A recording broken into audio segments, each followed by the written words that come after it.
Hi, I'm Steve Threadgold from the University of Newcastle, and I really want to thank the TASA Thematic group of Cultural Sociology for asking me to answer 5 questions about my new book, which is Bourdieu and Affect, Towards a Theory of Affective Affinities, which has just come out with Bristol University Press. So, okay, let's get into it. The first question is, what were the motivations for writing the book?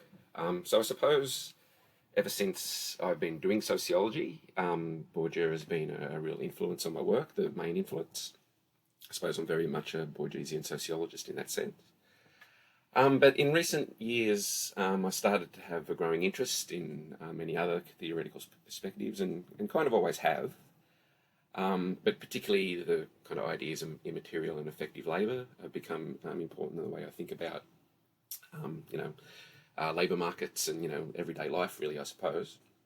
So, this kind of helped me think, I think, more critically about Bourdieu's work, particularly about the way that I think the symbolic does a lot of work in Bourdieu, and I'll get onto that in a minute. At the same time, though, I am not convinced of the kind of critiques, that kind of start to think about how this kind of accumulating capital model of Bourdieu mightn't be as useful in the kind of new economy or under the new spirit of capitalism. I still think that even in a kind of world where immaterial labour and effective labour are increasingly the norm, and across a whole bunch of fields, I think that Bourdieu's work is still very helpful for thinking about inequalities and thinking about practice in particular. At the same time, reading more about affect theories and the kind of many different versions of it, I find that they provide, heaps of really interesting ways to think about the world and understand things. But sometimes I find them a little bit too descriptive or a little bit inscrutable. And I particularly like that quote there that I use in the book. Scientists can detect affect, philosophers can imagine it, but social scientists and cultural critics can't really interpret it. And I think from at least a sociological perspective, you need some kind of theory of practice to think about how affect is disseminated through and in and with the social world. So the book certainly doesn't oppose, non-representational theory or, different kinds of, affect as excess kind of stuff. It draws on those perspectives. But it's the version of affect that I use in the book is more kind of influenced by the likes of Margaret Weatherall and Sarah Ahmed and Beverly Skeggs. So the motivation of the book, in a nutshell, is, I suppose, to bring aspects of affect to Bourdieu to, I think, help with some of the weaknesses in Bourdieu, and also vice versa. I think having a theory of practice is really helpful to consider how affect works in the social world. Okay, number 2. Where do you stand on the debate about Bourdieu's supposed determinism, and how does Bourdieu and Affect help to shift the term of such debates? I think this is a really great question because personally I've always been really, I suppose, puzzled by the determinism tag in of Bourdieu. Maybe that is because of my own idiosyncratic take on how I got to kind of reading Bourdieu. So I suppose, if we understand people as being kind of somewhat constrained by the realistic, things going on around the world and the realistic chances, if that's determinism, well, I suppose Bourdieu may be a determinist, but I don't think that's a very useful way to think about things. The other thing I would say too is that I may have came to Bourdieu from a really post-structural point of view, where I think others come to Bourdieu from a quite post-structural point of view. I've always kind of taken Bourdieu as a post-structuralist, but maybe that's because as an undergrad I started being most, really enamoured by the likes of Baudrillard and Lyotard to begin with, and then being interested in the likes of Foucault and others, and then reading Bourdieu. Bourdieu really kind of, I really identified with Bourdieu personally in terms of, my own experiences and observations in the world, I suppose. So, I've never really kind of saw Bourdieu as a determinist. I think, even though Bourdieu's research and the big kind of studies that everyone knows about, distinction and state nobility and the weight of the world and reproduction and education, focus very much on social reproduction. There's a whole bunch of stuff in those works and in his concepts generally that I think are really useful for accounting for social change. So I suppose this kind of relates also to the way that I understand how social change happens. There's no doubt that it happens really quickly.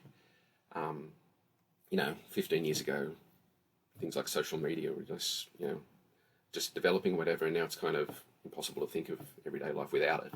So obviously things change really rapidly there, but at the same time, things very much stay the same. So, the same people are still benefiting from power structures, gender and sexism and racism is rife on social media, all those kind of things, so there's been change in one respect, but, in terms of unequal social relations, many things stay the same. So I think Bourdieu is really useful for understanding that. And that's not deterministic at all. I think that's just quite realistic. I think what also happens here in terms of the determinism thing is that there's some concepts in Bourdieu that are often overlooked, and that's because they're not particularly prominent, I suppose. But there's the different kind of poles in fields, I think the heterogeneous and the autonomous, where different activities happen to both conserve and transform of what's going on in the field. And there's also the examples of people like subversive innovators. I think Manet is a kind of example. There's a whole book on that. And Bourdieu writes about some specific people in literature and stuff like that kind of subvert and innovate within fields, but they don't kind of, revolutionise it to the point where it disappears. It just kind of changes over time. In the book, I use David Bowie as an example of that in rock and roll. So this also relates a little bit to my work, I think, that kind of is against the idea of the cultural dupe. I don't really see people like that. So, to answer the question about determinism, I don't think Bourdieu is a determinist. And in that sense, the kind of figure of research that I use about, the individuals in my work are ones of struggle.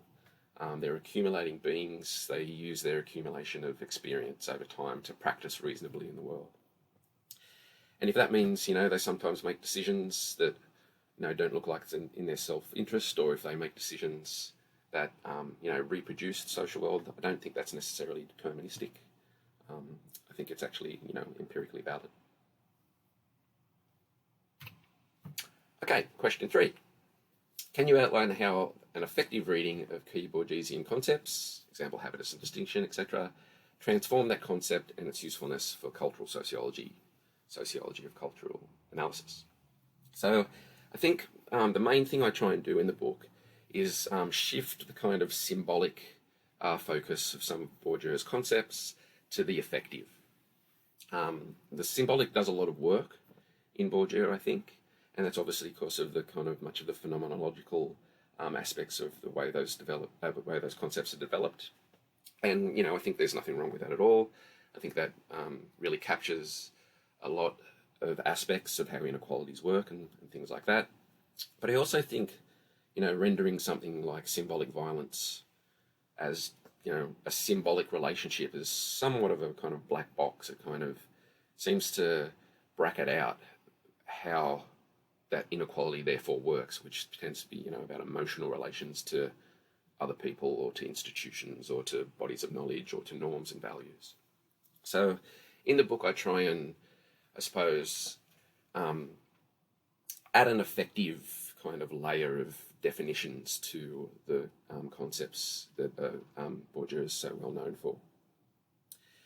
And so, in terms of symbolic relations, you can think about this in terms of, if you hear a song for the first time, you kind of instantly know whether you like it or not. You feel whether you like something or not, I think, before you know whether you like something or not. So it's that kind of, in a way, that effective relation to texts and to other people and all that kind of stuff that I'm trying to get at, it, the kind of nitty-gritty of how that works a little bit more.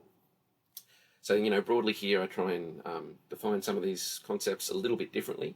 And that's not to say I'm trying to redefine them. I'm just trying to add some kind of extra things to them to understand how they work. So I define habitus as one's history, rolled up into kind of an effective ball of imminent dispositions, an assemblage of embodied affective charges.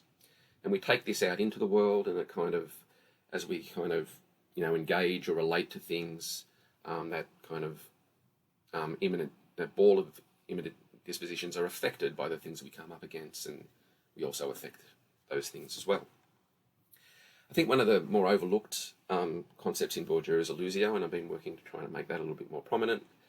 And I kind of use the concept of illusio to think about purpose, to think about the way and why we are motivated to do particular things rather than others, how we are cathected, how we kind of more emotionally invest ourselves in some things over others. And I think the concept of social gravity is particularly useful for thinking that, and how we attach ourselves to things and causes and people and things like that, some over others. So in this sense, I try and think of symbolic violence as an affective violence. And kind of, I try and develop some of the, I suppose, metaphorical aspects of that idea of symbolic violence. Delivers emotional cuts and bruises, which, marks us from, throughout our socialization periods and, into later life. And these experiences of, either positive forms of affective relations or more negative forms of affective violence mark us, and they, become part of that reservoir of imminent dispositions that I argue are affective in that sense. In particular, I try and argue that, the more kind of damaging affective relations where we feel embarrassed and shame and guilt and marginalisation and that kind of things are the particularly important ones in terms of how inequalities reproduce themselves. So we also in there write about distinction as an affective relation as much as a symbolic one, where the sticky affinities that we develop over time in the forms of our tastes and morals and values and these things, we kind of perform this stuff and we relate to these things emotionally in that sense. And so these relations of distinction that we all have produce feelings and emotions across an affective spectrum of different emotions.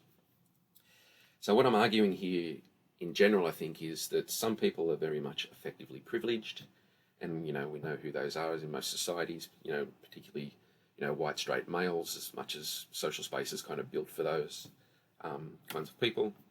And I think this kind of more effective layer of understanding helps us understand how some people are more comfortable in spaces over others, and how that kind of comfort and familiarity, even things that we call charm and stuff like that, are really effective mechanisms of being successful in particular social spaces. Okay, number 4. In the book I refer to fields as socio-cultural worlds with their own atmospheres. Can you please provide an empirical instance of what I mean by that? So I suppose field is the concept in Bourdieu that I've always been most dissatisfied with. I think it's really useful for investigating big institutions, politics or education or business or media or whatever, and thinking about ways to limit the object of your study and thinking about the relations of people, within those spaces in terms of, who dominates and why and all that kind of thing.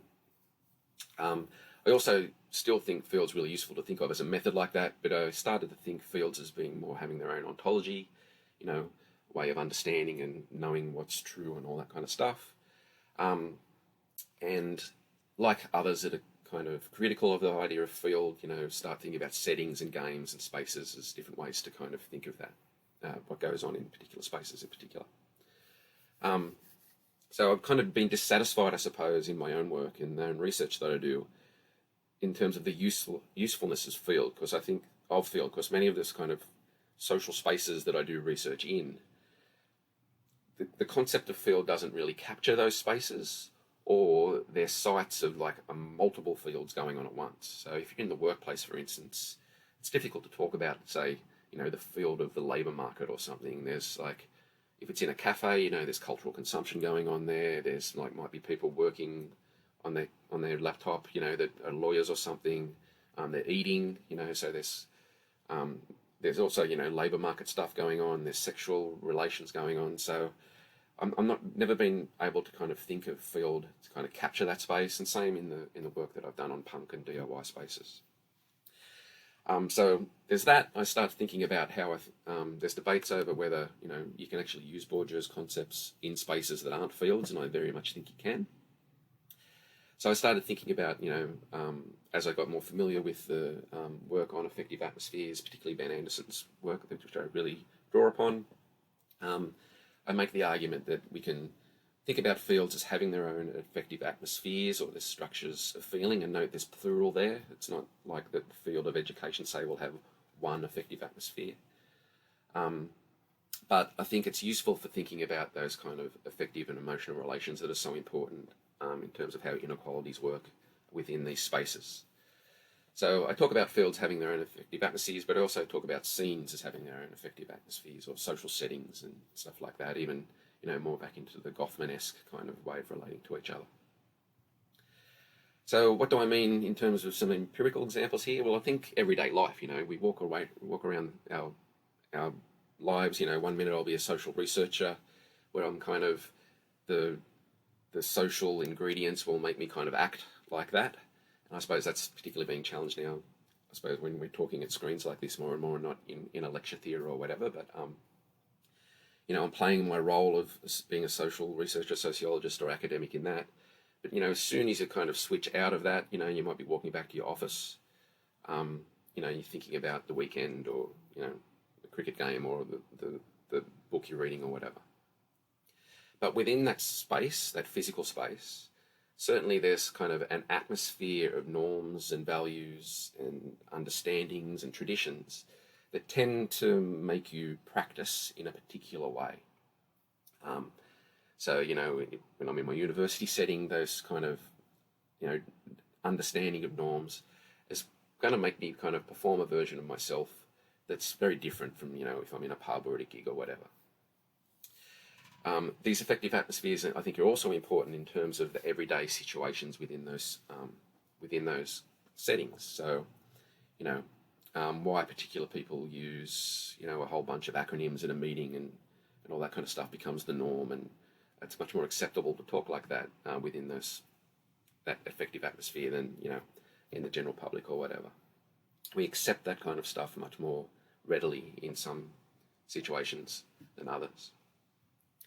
More specifically, the example I use in the book is the kind of well-known field of gastrophysics now, populated by the likes of Heston and others. And again, in that work, it's like very much a psychological understanding of affect. The book The Perfect Meal, for instance, talks about how, there's been a whole lot of research done about how you can set up spaces to make people like eat in a certain way or drink certain things or think about their food in certain ways. Playing, classical music, for instance, will apparently make people make more discerning tastes. If you use heavy plates and cutlery, they'll tend to then value the food as kind of higher status than using lighter plates. So those affective relations between the things and the food and our senses makes a lot of sense, but I think you need a sociological understanding of kind of, things like Bourdieusian distinction to actually get a full and wide-ranging understanding of what's going on there. You need to be able to kind of have an understanding that heavy plates, have a connotation of, being good quality, and that will therefore affect people's relation to them. So there's a history, a social and largely a socially constructed history there that affects the way that people feel. The same with classical music. So it's, discerning tastes and high culture. That music therefore seems to have an effect on our senses and, may make us buy more expensive stuff. So you need to have a social and cultural understanding of the value of classical music and how that affects the senses. So I think, again, thinking through affective atmospheres and relating them to social history is an important way of kind of understanding how those spaces, how different spaces function, and certainly how effects in that sense are hierarchical. And the last question, which I think is a really good question, is how would you describe the book to a friend or someone you met at the pub who wasn't a sociologist? And I think it's really important for sociologists to be able to do this, convey our often really complex ideas that use, what's essentially another language sometimes to people that aren't trained in our field. So this is kind of what I come up with there. if I was to talk about someone and they ask me what my book's about, I'd say, well, typically we understand inequality through economics and materials. That is, those that have more money and more stuff are the more privileged. Those that have less money and less stuff are disadvantaged. But what if we started to think about inequality with another layer, not just the economic and the material, but emphasising that how we feel in social situations is also unequal. And those feelings, importantly, shouldn't necessarily be seen as an indication that you're weak or failing or lack character, or even, an expression of insecurity or anxiety or depression or whatever. But these kind of hierarchies of feelings that people experience in different social spaces are really the product of cultural traditions and norms that are set up to advantage some people over others. So a way of maybe explaining that would be to, if you're talking to a dude in a pub, would be to kind of bring up the idea of a man spreading, the way that like blokes take up more space in public space and on public transport, and women tend to sit, more confined because they feel less safe and kind of socialised to do that, I suppose. So if I was to talk to someone in the pub about this, that's the kind of way that I would try and explain it. Okay, so that's it. Thanks so much again for asking me to do this, the Cultural Sociology Thematic Group. The book's available online. You can buy a hard copy or you can buy the e-copy for about £7. So I hope this has been helpful and interesting, and thanks again.